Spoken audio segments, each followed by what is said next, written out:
gitu. Nah, langkah 6 ini kita akan bermain peta peduli disabilitas. Tujuannya apa Bu? Nggih, tujuannya agar kita lebih peduli terhadap penyandang disabilitas. Misal ada penyandang disabilitas yang punya permasalahan, nanti kita kaitkan ke tempat-tempat rujukan yang memang berkaitan dengan masalah tersebut ya Bu. Nah, tapi sebelum kita bermain, kita ini Bu, biar lebih fokus kita tepuk angka dulu ya Bu ya.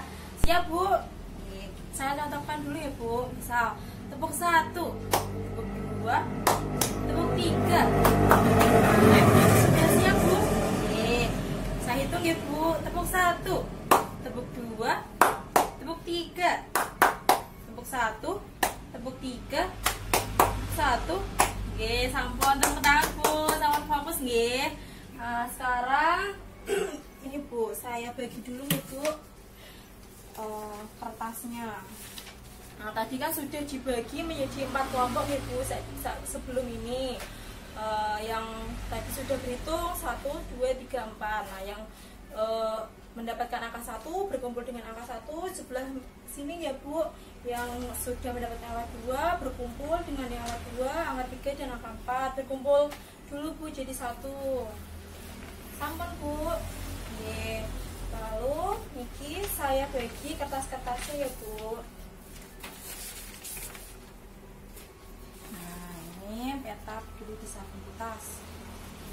Ini Bu, ini ada hidrosefalus, ada paraplegia, terus ini peta peduli disabilitas. Nah, yang tulisan kuning ini Bu, ini tempat-tempat yang akan menjadi rujukan jadi permasalahan yang disabilitas. Misal contoh ini ya Bu, paraplegia. Paraplegia berat niku disebabkan karena kecelakaan atau jatuh biasanya, terus mengakibatkan kelumpuhan pada bagian kaki ataupun pinggang. Nah, tulang punggungnya rusak dan mempengaruhi saraf-saraf anggota gerak. Hanya bisa berbaring, tidak bersih, jarang mandi, sering murung dan menangis. Nah, yang di kotak biru ini permasalahan-permasalahan yang dialami oleh penyandang disabilitas paraplegia yang dikarenakan kecelakaan itu nggih. Nah, dari permasalahan ini nanti kita kaitkan Bu ke apakah harus dirujuk ke Pak RT atau pendamping PKH, puskesmas, sekolah, dinas sosial, posyandu, kelurahan ataupun RBM atau rehabilitasi berbasis masyarakat untuk penyandang disabilitas. Nah, ada pertanyaan Bu? Oh nggih, sebelumnya niki nggih sudah ada yang tahu tentang RBM? Belum? Oh nggih. RBM itu Bu, RBM itu suatu wadah Bu yang mewadahi orang-orang yang peduli terhadap penyandang disabilitas. Nah, RBM ini biasanya dibentuk di tingkat kelurahan ataupun desa Bu. Jadi isinya ada namanya kader RBM, kader-kader RBM. Nah, kegiatan di dalamnya itu biasanya ada ini Bu, tiap minggunya atau tiap bulannya memberikan terapi-terapi untuk penyandang disabilitas, misal terapi gerak ataupun yang untuk anak-anak yang belum bisa berbicara diberikan terapi bicara. Terus ada pendataan-pendataan Bu, kan disabilitas juga perlu didata gitu Bu, nanti misal ada kegiatan apa atau ada bantuan apa, jadi mudah karena sudah ada datanya. Nah, kegiatannya juga ada rujukan Bu, jadi misal ada penyandang disabilitas berat yang memerlukan rujukan ke rumah sakit. Nah, nanti dari kader-kader RBM itu yang akan memfasilitasi penyandang disabilitas itu ke rumah sakit. Jadi RBM itu seperti wadah gitu loh Bu, yang mewadahi orang-orang yang peduli terhadap penyandang disabilitas dan yang dibentuk di tingkat desa atau kelurahan. Nggih Bu, betul. Tapi di sini kadesnya dereng wonten nggih Bu? Apa sama wonten Bu? Dereng nggih, RBM kadesnya di sini belum wonten nggih Bu. Kita mulai saja nggih Bu. Nah, sudah dapat kertas semuanya. Nggih, berkumpul ya Bu, per kelompok dibahas dulu Bu. Dibahas dulu, saya kasih waktu 5 menit cukup Bu.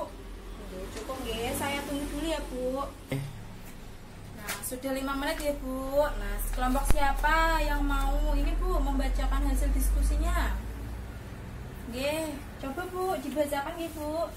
Saged baca nggih Bu? Nggih, monggo dibaca harian Bu. Nggih Bu, kula wasriyan nggih Bu, gambar setunggal niki nggih Bu. Nggih. Iku sing setunggal, tangan, kaki kaku dan kecil, ke puskesmas Bu. Terus bila berbicara tidak jelas, hanya bisa berkomunikasi dengan keluarga dekat atau orang-orang di sekitarnya. Ke puskesmas Bu niki nggih. Terus tidak bersekolah niku teng sekolahan Bu. Terus niki kurang mendapatkan perhatian dari orang tua. Niki napa nggih Bu? Ke napa niki Bu? Ke RBM napa ke Pak RT nggih Bu? Terus niki tidak diperbolehkan bermain dengan teman sebayanya, dikurung di kamar sendirian. Niki menurut kula niku Bu RBM. Kan mangke teng RBM wonten kader sing menangani niki nggih Bu. Leres Bu.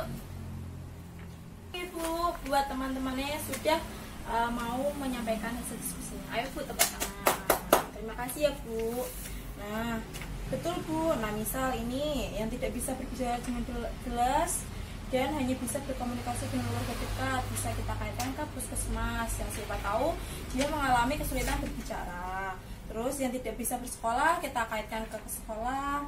Terus apalagi ini Bu, yang misal belum punya akte bisa kita kaitkan ke PRT dulu untuk nanti dibikinkan akte. Terus ke dan yang lain-lainnya Bu ya, ini ada RBM, pendanaan PKH, puskesmas, dinsos dan lain-lain. Kita bahas bersama ya Bu, yang ini ada hidrosepalus dan paraplegia. Nah, kalau yang paraplegia dulu ya Bu. Nah, paraplegia berat disebabkan karena kecelakaan atau jatuh. Ini dikaitkan ke apa Bu? Ya betul, ke puskesmas. Jadi nanti di puskesmas bisa melakukan penanganan lebih lanjut ya Bu. Lalu yang tulang punggungnya rusak dan mempengaruhi saraf-saraf anggota gerak, ya puskesmas lagi Bu. Terus ini hanya bisa berbaring saja, bisa dikaitkan ke puskesmas ataupun kemana ya Bu? Cocoknya harusnya ke keluarga ya Bu yang mengatasi ini. Terus tidak bersih, jarang mandi, sering murung dan menangis gitu, bisa ke puskesmas juga. Terus bisa ke pendamping PKH ataupun ke RBM. Terus nanti dari RBM mungkin bisa dikaitkan lagi ke dinas sosial untuk mendapatkan penanganan lebih lanjut. Hidrosepalus niku biasanya kepalanya besar, kaki dan tangannya mengecil. Di sini ada Bu. Oh, nggih, alhamdulillah tidak ada nggih Bu. Nah, hidrosepalus yang pertama masalahnya kepala besar, kaki dan tangannya mengecil. Bisa dikaitkan ke puskesmas Bu. Lalu sulit melihat ke kiri dan ke kanan secara langsung karena kepalanya susah dan atau tidak bisa digerakkan, bisa ke puskesmas. Terus tidak bisa melihat sama sekali serta tidak bisa bicara, ya bisa ke puskesmas. Terus bisa juga nanti ke RBM karena biasanya di RBM itu di sana ada kegiatan-kegiatan seperti terapi Bu, nanti bisa diterapi bicaranya. Dan biasanya tuh di RBM itu didatangkan terapis langsung Bu yang memang bisa melakukan terapi terhadap penyandang disabilitas. Sini pada saat lahir normal, kecacatan ini baru ketahuan setelah beberapa bulan atau pada usia kira-kira 3 bulan ke atas. Jadi biasanya hidrosepalus itu pas lahir normal ya Bu, nanti baru ketahuan itu 3 bulan. Ini bisa dikaitkan ke puskesmas juga.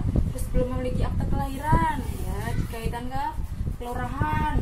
Ayo ke PRT dulu ya Bu, nanti baru ke kelurahan untuk selanjutnya dibuatkan akte kelahiran. Lalu terakhir baru 1 kali diperiksa ke rumah sakit karena kesulitan biaya. Kesulitan biaya itu nanti bisa ke dinas sosial ataupun ke dinas sosial ya Bu, nanti siapa tahu ada dana-dana khusus yang bisa membantu anak yang mengalami hidrosepalus itu. Sudah mengerti semua ya Bu, gimana Bu bermain peta disabilitasnya? Seru Bu? Seru ya Bu. Jadi nanti misal ada tetangganya ataupun saudaranya ataupun malah keluarganya ya Bu yang memang mengalami disabilitas dan mengalami masalah-masalah seperti ini tadi, ibu-ibu sudah tahu ya kemana harus merujuk penyandang disabilitas tersebut. Terima kasih Ibu sudah aktif Ibu bermain peta disabilitas.